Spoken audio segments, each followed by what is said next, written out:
Looking for a fast-charging, ultra-responsive stylus for your iPad? Meet the 2X Fast Charge Active Stylus Pen, designed for 2018 to 2025 Apple iPads. Take your creativity and productivity to the next level. Click the link in the video description to shop now on Amazon. Welcome to Brevo, your go-to source for all things football. Today, we're diving into the world of Premier League action, where Arsenal took on Newcastle in a thrilling encounter that had fans on the edge of their seats. So, let's get straight to it. What was going through our minds when Rice put in a brutal shift for Arsenal? The Dutchman's strong performance up against Anthony Gordon was music to our ears, as he marshaled Jacob Murphy well and offered little going up the other way. He was fuming when the referee put a stop to him using a towel for a long throw, but that just shows how committed he is to winning. But it wasn't all smooth sailing for Arsenal's midfield maestro, Thomas Partey.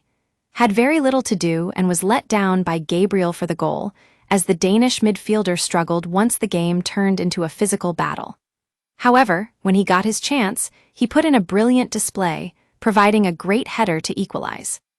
Now, let's talk about the man who came off the bench and changed the course of the game, Martin Odegaard.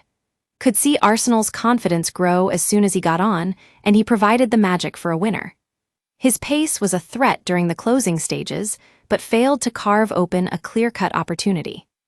And then there's Christian Mosquera, who started in place of William Saliba. Struggled once the game turned into a scrap, and by halftime his manager had seen enough as he was replaced. However, when he did get back on, he looked rattled up against Woltemade, and his weak attempt to buy a foul allowed the German to nod home. But don't worry, folks, because Odegaard's arrival was the spark that Arsenal needed.